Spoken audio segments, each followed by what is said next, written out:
Hello po at magandang araw sa inyong lahat. Ngayon po ay October 24, 2022, United Nations Monday. Yan. At 62 days na lang, Pasko na. Mabuhay po kayong lahat at welcome po sa the stock market today. Ang ating balitang i-share tungkol sa Maynilad at Manila Water. At mamaya-maya po ay i-share ko po ang ating financial headlines at huwag kayong alis dahil babahagi ko sa inyo ang ating financial headlines at ang resulta ng trading sa ating PSE ngayong araw, October 24, 2022, dito lang sa the stock market today.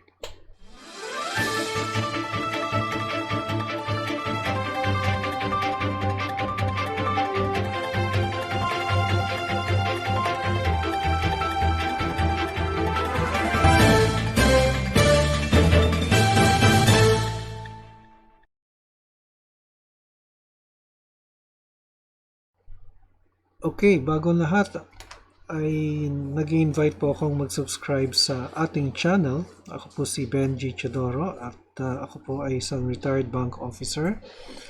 At nagsimula po ako mag-invest sa Philippine stock market noong 2007.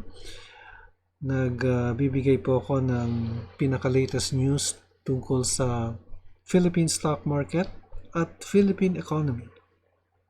At kung gusto niyo po ng content, niimbitahan ko po kayo mag-subscribe sa aking channel. Kung meron po kayong stocks na gusto niyo pa-review, paki-comment lang po sa comment box at aking ipa-prioritize. Hindi po ako financial advisor. Ang mga sinasabi ko po dito ay hindi po financial advice. Okay po. Maraming po salamat sa inyong pag-subscribe. At tingnan po natin ang ating financial headlines. At ito po ay galing ng Video Securities. Jokno vows to keep US dollar peso from breaching 60. For several days na po, naobserbahan ko na ang US dollar rates in some banks ay hindi po umaalis sa yung buy nila ay 58.55. So nakapako lang po dun. So, it looks like that the BSP is supporting the peso. Paano nila sinusuportahan ito? Kung merong large demand during the day, nagbebenta po sila ng dollars. Kaya po, na-maintain po yung level ng dollar-peso rate. Kasi po kung hindi po yan sasuportahan ng BSP, by not selling the dollars, tataas po yung rate. At baka umabot pa po ng 60 or more than 60. Pero ang downside po niyan ay nauubos po ang ating GIS ay yung Gross International Reserves. So I hope we have enough to support the peso. Okay, Philippines may miss gold growth in 2023, sabi ng BSP. Sa ating company news, tell to raise 2023 CAPEX. SMC affirms solid financial stature of energy businesses. Ito po ang SMC Global Power Holdings. And then we also have SE reduces fines for MWC and Maynilad.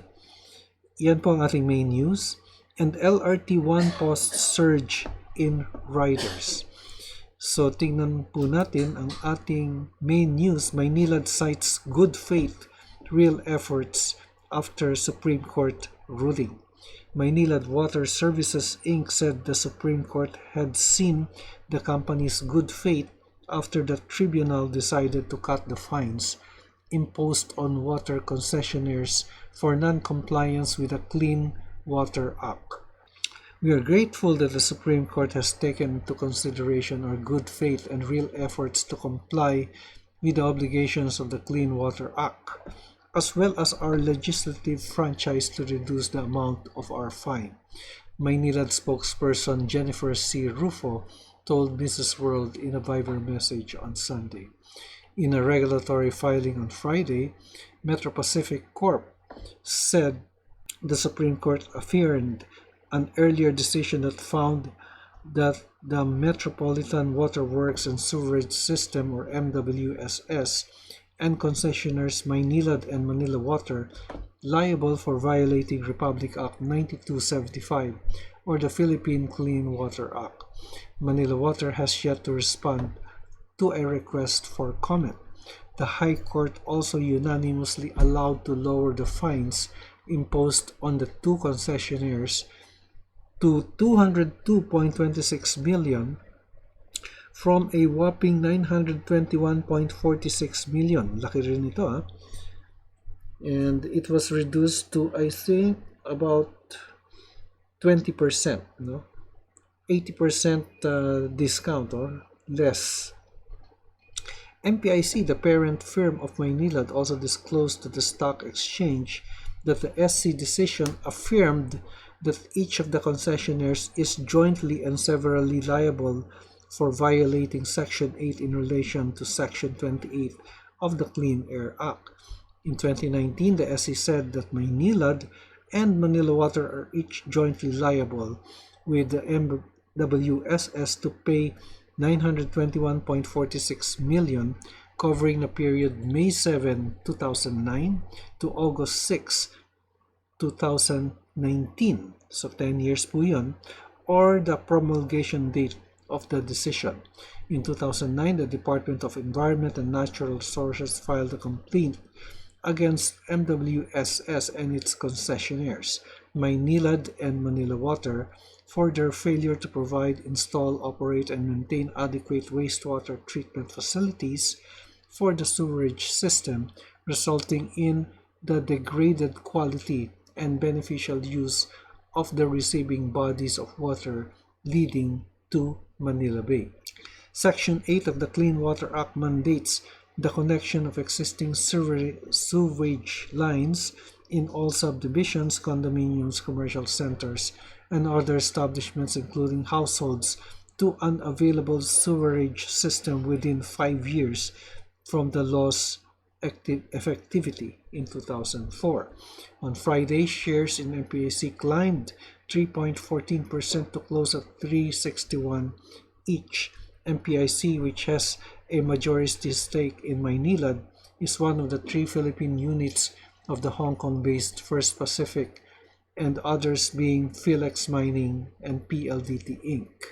Okay, so yan po ang ating main news for Maynilad, but I guess Maynilad will have to solve their water treatment, ano? Kasi po yung putatan facility nila always breaks down, resulting to no water or poor water pressure in the south. No? Nandun po kami. Kaya po namin nalalaman yan.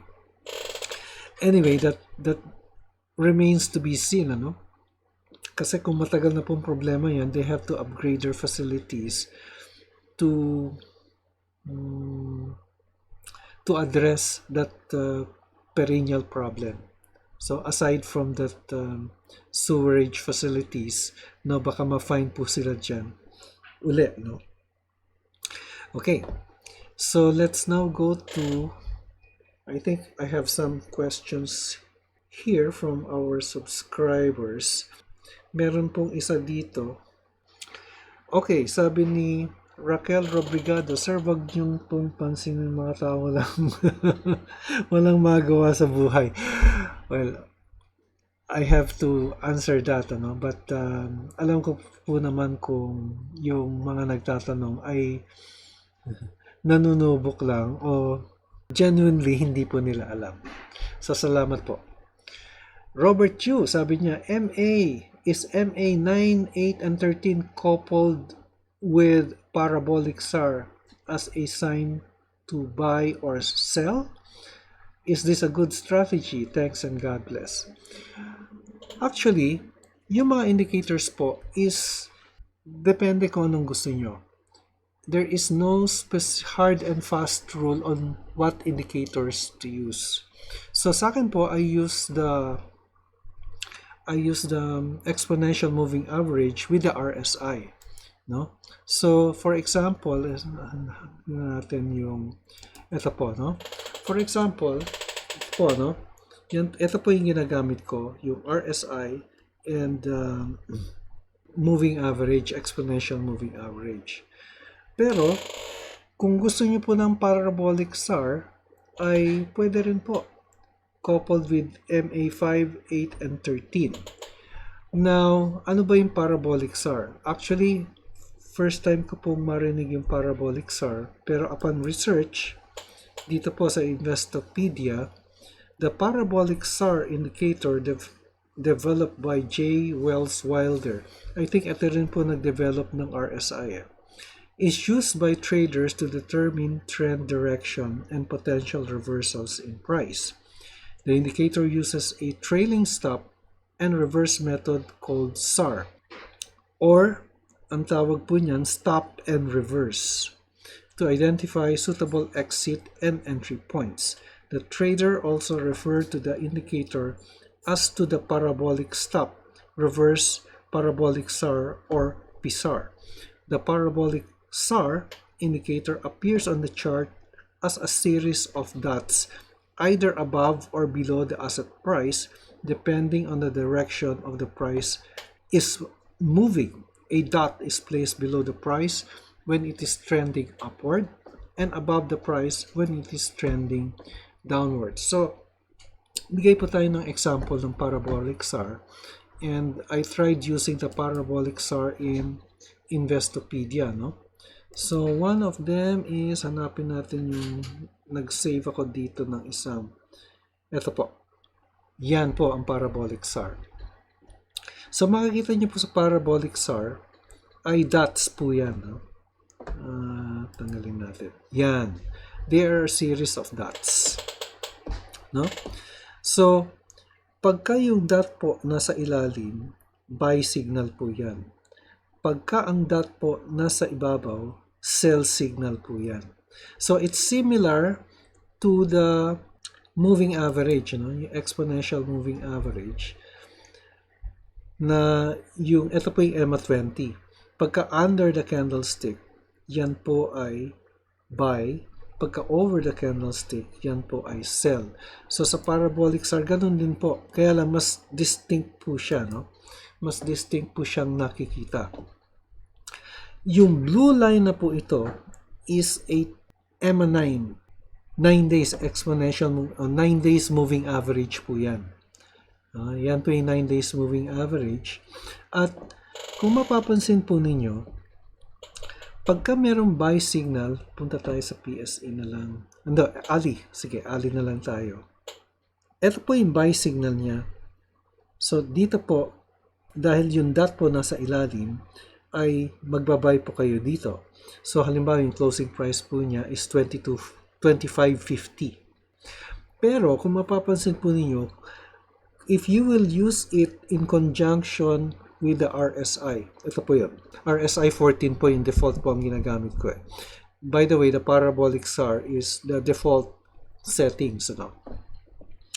Makikita po ninyo na ang buy signal po niya ay hindi po dito sa point na ito, yung June 21. Ang buy signal po niya ay nandito sa July 15. July 21 ang buy signal niya, July 15 po sa RSI. So now, una po yung RSI to tell you when to buy or sell. Confirmatory na lang po itong parabolic SAR. So it's similar to the moving average in a way. Kaya po, ang makikita po ninyo, if you will use RSI in conjunction with the SAR, RSI gives you the signal in advance. Okay? So, kung dito pa lang bibili kayo, halimbawa, you bought at the closing price on July 21. Ang closing price po is 25.50 for Ali. Pero, kung RSI po ang naging basis nyo to buy, ang closing price po is 22.55 compared dito sa closing price of 25.50. So, mga 3 pesos po ang difference, ano? So, if you bought here, lagyan natin dito. Yan. Against buying at this point. You bought at this point here. against the SAR which you bought here. Di ba? So, alin ang mas mababang presyo? Siyempre nandito. Di ba? Nas mauna siya.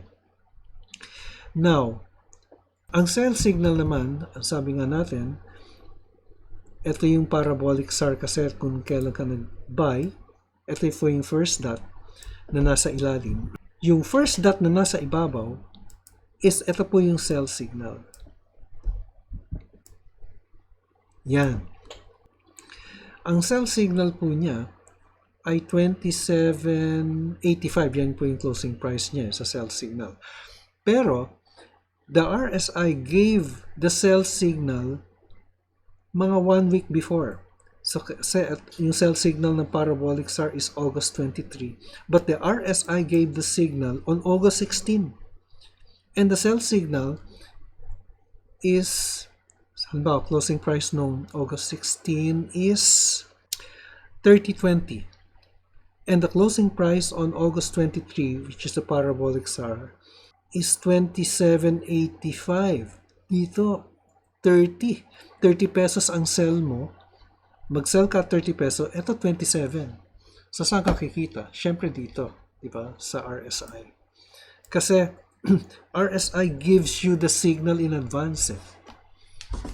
Di ba? But, you will have to choose stocks. Hindi po siya totoo sa lahat ng stocks. You'll have to choose trending stocks. Like Ali, Ayala Corporation. You'll have to look at the characteristic of the stock actually. Yung mga sinabi ko pong stocks that respond to the RSI before you use that signal. Kasi if the stock is not trending, hindi po magandang signal ang RSI. You have to use another indicator. Okay po. So yan po ang characteristic ng parabolic SAR, no? Which you can use also. Kaya lang, mas mababa po ang inyong magpo-profit po kayo pero hindi po kasing taas if you use the RSI as your signal. Or you can use RSI as, pwede na ako mag-buy pero i-confirm ko muna sa parabolic SAR, pwede rin po yun. That is the more conservative stance. Pero kung medyo aggressive po kayo at you know the character of the stock, then pwede po kayong mag-risk by buying or following the signal of the RSI. But you will have to have your stop loss ready. Hindi sa lahat ng panahon totoo itong RSI. Merong pagkakataon na akala mo magbabay ka, yung pala babagsak pala yung RSI or babagsak pala yung stocks. It's not true all the time, but it is true usually most of the time. Okay? So you have to choose the character, the stock and its character. And one of them is Ali. Ayala Corporation is another one. Metro Pacific is another one. Na ganito po yung characteristic ng stock. Nagre-respond po sa RSI. And the parabolic SAR can be used as confirmatory if you are more conservative in your buying and selling of stocks. Okay po? So, you can choose whatever indicator that you like as long as you're comfortable with it. Sa akin po kasi, the simpler the indicator, the better. The less lines that you see, the better. Pero magandang indicator po ito, yung parabolic SAR. And I think I may be using this in some of my trades, no? Kasi po maganda pong signal po ito eh. And I think this is applicable to trending stocks. So you can apply this to index stocks o yung stocks na nasa index, sa PSE index. Okay? So yun po ang aking recommendation and this is a good indicator. You use it in conjunction with RSI. That would be my recommendation to you. Okay po, marami pong salamat. Robert Chu, yan po. Marami pong salamat sa inyong parabolic SAR. Actually, I am unfamiliar with this but when I saw this, mukhang magandang indicator po ito. So marami pong salamat, Robert. MA 5, 8, and 13, you can use that if you are comfortable with the moving average. But sa akin, isang line lang po. Komportable po ako sa isang line plus the RSI. So, tatlong indicator na po yun nandito eh. So, if there are lots of indicators, I feel that it's a complicated matter already. Okay, so maraming salamat. So let's now check the PSE index. Yan.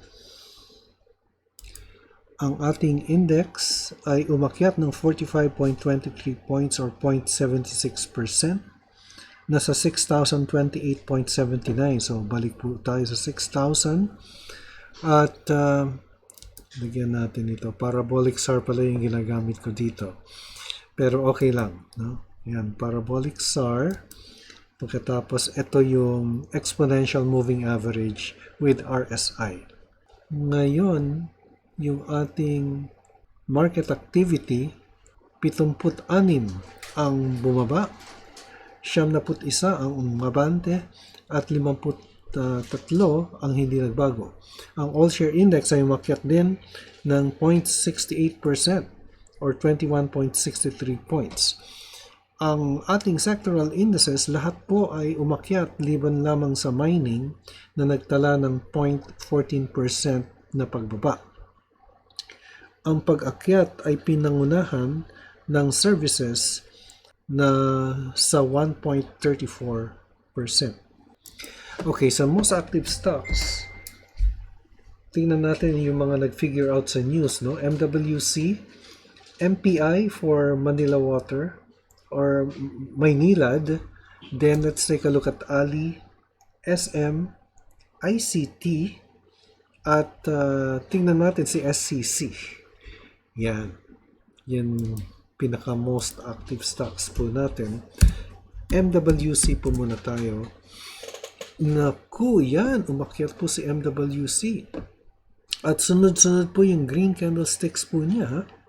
And I think ito po yung resulta ng favorable decision ng Supreme Court, ano?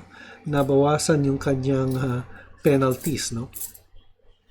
So, sunod-sunod po ang pag-akyat ng MWC at mapapansin po natin, ang RSI po ay twice na nag-oversold, no? Nung September 28 at nung October 10. Pagkatapos po ay sunod-sunod na po ang pag-akyat ni MWC. So, on the short and medium term ay bullish na po siya. At kung pag-uusapan natin ang short term, ay dito pa lamang, October 17, ay meron na pong nag-cross na po sa candlestick ang short-term indicator. Samantalang noong October 19, nag-cross yung medium-term indicator na ibig sabihin paakyat na po ang stock. Tapos naman, ang ating support nandito po sa area to 1346. At yung resistance, pwede natin kunin sa EMA 100, nasa 15.97. So, bullish po si Manila Water. Metro Pacific naman po tayo.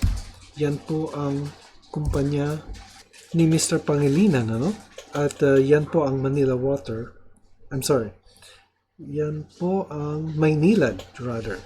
So, moving sideways lang po. Nakita po natin, green engulfing candlestick po ang nangyari dito.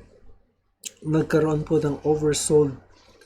Ang RSI ay nag-oversold doong September 27, September 28 at September 30 at October 3. Ibig sabihin, MPI, one of the more active stocks in the index, nag-buy signal po yung RSI. So, naging tama ba ang desisyon ninyo kung bumili kayo at this point?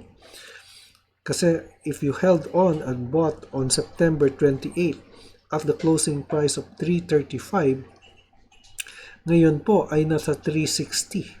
So, kumita po kayo ng 25 centavos. Tama, 25 centavos po ang kinita po ninyo kung bumili po kayo at this point.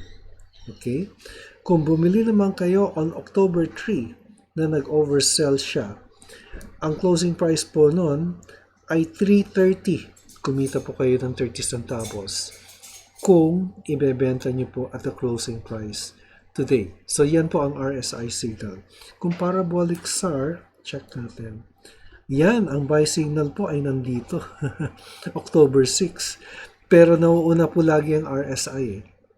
Ang RSI, lumabas po siya as a signal dito noong September 27 and September 28, September 30 and October 3. Yan, if you bought in these dates and you held on to the stock, kumita po kayo ng mga 25 to 30 centavos per share. So, in the meantime, ang support nandito po sa 333. Samantalang ang resistance, ang pinakamalapit po na aking nakikita, kasi ang hirap tansyahin ng resistance nito, ang daming factors. But anyway, 368 po nakikita ko nearest resistance ni Metro Pacific.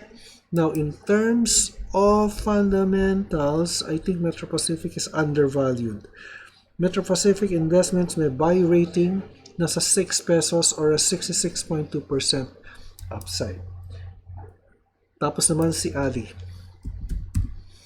Ali, pwede niyo pong gamitan ng RSI. The same with Ayala Corporation and Metro Pacific. Si Ali, ito po ang parabolic SAR with a 20-day exponential moving average. So, nagkaroon po siya ng oversold dito and meron po siyang buy signal at this point here. October 14. But October 13, no, October 12, oversold po ang stock, ha? Yan, October 12, so oversold po ang stock. And hindi pa lumalabas ang buy signal. The closing price at this point was 22.70. The moment na lumabas yung buy signal sa parabolic SAR, yung first dot sa ilalim ng candlestick, ang closing price na po niya is 23.50. Dito po 22.70, 23.50, tumaas na po. And if you held on 26.40 na po, you gained about 3 centavos, 3 pesos rather. If you bought the stock here, you could have gained, but you could have gained more if you bought, if the RSI went oversold. Yan. So, ang support ni Ayala Corporation nasa 22.67. Yan po ang pinakamalapit na support. And the resistance, I think this is resistance level already. Kasi ang resistance na nandito eh. Yan. Nasa 25.65. At more or less, resistance level na po itong nakikita natin dito. May dividendo po si Ayala or si Ali at 13.55 centavos per share. Payment date is November 18. Ex-date is November 3. Okay. Si SM naman. SM ba? Makikita ba natin ng... Yan, si SM din. SM is one of the stocks where you can use the RSI and the parabolic SAR. No?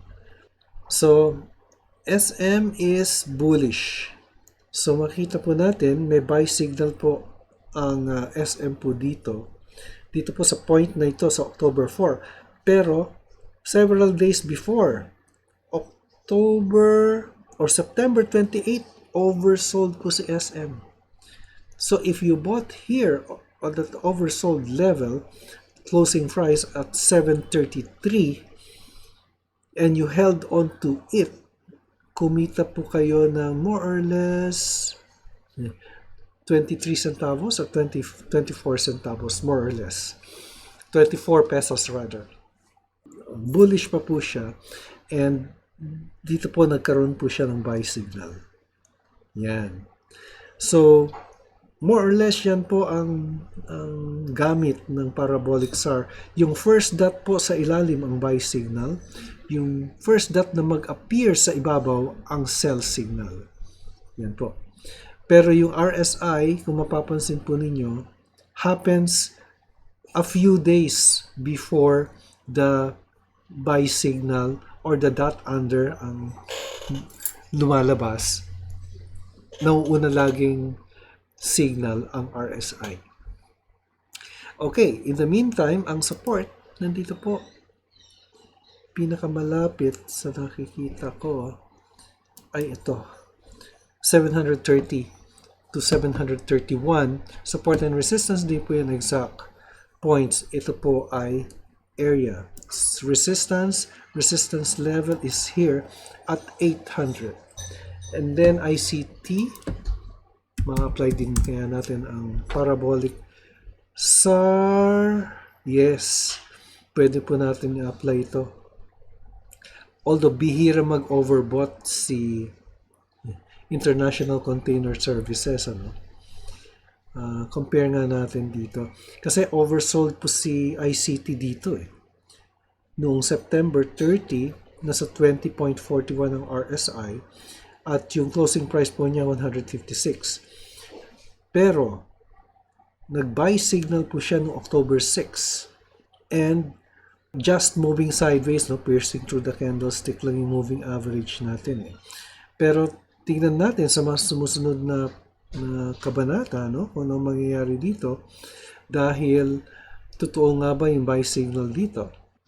So ICT is one of the most active stocks in the index, so I guess aakyat po yan, no? So abangan lang po natin na umakyat pa yung stock. In the meantime, ang support nandito.